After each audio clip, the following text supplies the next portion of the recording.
আজকে এত মুখরোচক একটা রেসিপি তৈরি করব যে রেসিপি দেখলে সবার জিভে পানি চলে আসবে। যারা কখনো খায়নি তারাও দেখে খেতে চাইবে। আসসালামু আলাইকুম এভরিওয়ান, মণিমার রান্নাঘরে আপনাদের সবাইকে জানাই প্রাণ ঢালা ভালোবাসা। কেমন আছেন সবাই? আশা করছি সবাই খুব ভালো আছেন। আলহামদুলিল্লাহ, আল্লাহর রহমতে আমরাও খুব ভালো আছি। সবাই রান্না করেন, কিন্তু আমি কিভাবে রান্না করি সেটাই আপনাদের সাথে শেয়ার করছি। চলুন তাহলে কি রান্না করব দেখে নিই। গরুর মাংস রান্না করব। গরুর মাংসটা রান্না করব আমি চুই ঝাল দিয়ে। ভীষণ মজা। এই চুই ঝাল যে খেয়েছেন তারা বুঝেন এর স্বাদ কেমন। খুলনার বিখ্যাত চুই ঝাল আমি অনলাইনে অর্ডার করেছিলাম শুধু গরু মাংস রান্না করার জন্যই। এখানে আমি কিছু মশলা করে নেব। আজকে টাটকা মশলা দিয়ে রান্না করব। 2টা দেশি রসুন কোয়া করে নিয়েছি, 1 ইঞ্চি আদা ছিলে কুচি করে নিয়েছি, আর এখানে 4টা ছোটো সাইজের পেঁয়াজ ব্লেন্ড করে নিব একসাথে সবগুলো। শিলপাটায় বাটলে বেশি মজা হয়, কিন্তু শিলপাটায় বাটার ধৈর্য আসলে আর থাকে না। কেমন হলো দেখি। পারফেক্ট হয়েছে। এখন মাংসটা ম্যারিনেট করে নেব। মাংসটা কিন্তু আমি মাখিয়ে রান্না করব। এখানে হাড্ডি চর্বি সহ আমি মাংস নিয়েছি। আপনারা চাইলে প্রেশার কুকারে রান্না করতে পারেন। আমার সাপ্লাই গ্যাস, সেজন্য আমি পাতিলে রান্না করব। আর যাদের বোতল গ্যাসে রান্না করবেন তারা অবশ্যই প্রেশার কুকারে রান্না করবেন। শুকনো মরিচ দিয়েছি 1.5 চা চামচ, ধনিয়া জিরার গুঁড়া 1 চা চামচ করে, পাঁচফোড়নের গুঁড়া সামান্য পরিমাণ, লবণ স্বাদ মতো, হলুদ পরিমাণ মতো, দারচিনি, লং, এলাচ সবগুলো পরিমাণ মতো দিয়েছি, তেজপাতা 2টা। ব্লেন্ড করে রাখা মশলাগুলো সব দিয়ে দিলাম। রান্না করব সরিষার তেলে। আর এই সরিষার তেলটা একদম খাঁটি পিওর সরিষার তেল। যদি এটা কিনতে চান তাহলে আমার মণিমার কালেকশন পেজে যেয়ে অর্ডার করতে পারেন। খুব ভালো করে এখন ম্যারিনেট করে নেব। তেল কম মনে হচ্ছিল, আর একটু দিয়ে দিলাম। এখানে প্রায় আমি 4 খাবলা তেল দিলাম। মাখানো হয়ে গেছে। একটু হাত ধুয়ে পানি দিয়ে আমি ঢাকনা দিয়ে ঢেকে রাখলাম।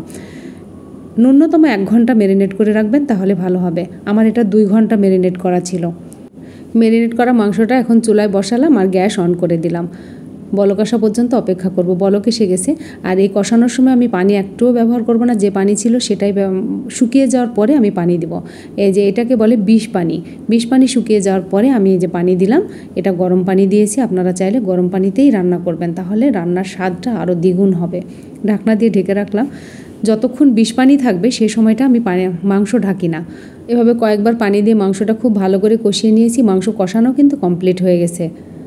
এবার দিলাম 1 চা চামচ কাশ্মীরি মরিচের গুঁড়া, যেটাতে ঝাল নাই কিন্তু কালার খুব সুন্দর হবে।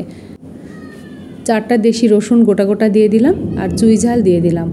সবসময় কষানো হয়ে যাওয়ার পরে চুই ঝাল আর রসুনটা ব্যবহার করবেন, তাহলে এর স্বাদটা ভালো থাকবে। নেড়েচেড়ে এবার একটু পানি দিয়ে দিব। নেড়েচেড়ে ঝোল দিয়ে দিব। আর এই ঝোলের পরিমাণটা হবে মাংস সেদ্ধর ওপরে। কষাতে যেয়ে আপনার মাংস কতটুকু সেদ্ধ হয়েছে সেই পরিমাণে ঝোল দিতে হবে। আমার এতটুকুই হয়ে যাবে। এই দেখেন চুই ঝালটা কি সুন্দর হয়ে গেছে, সেদ্ধ হয়ে গেছে। আমার মাংসও কিন্তু রান্না একদম কমপ্লিট। এবার ভাজা জিরার গুঁড়া দিয়ে দিলাম। একটু নেড়েচেড়ে মিশিয়ে দিয়ে মশলাটা ঢাকনা দিয়ে চুলা অফ করে দিব।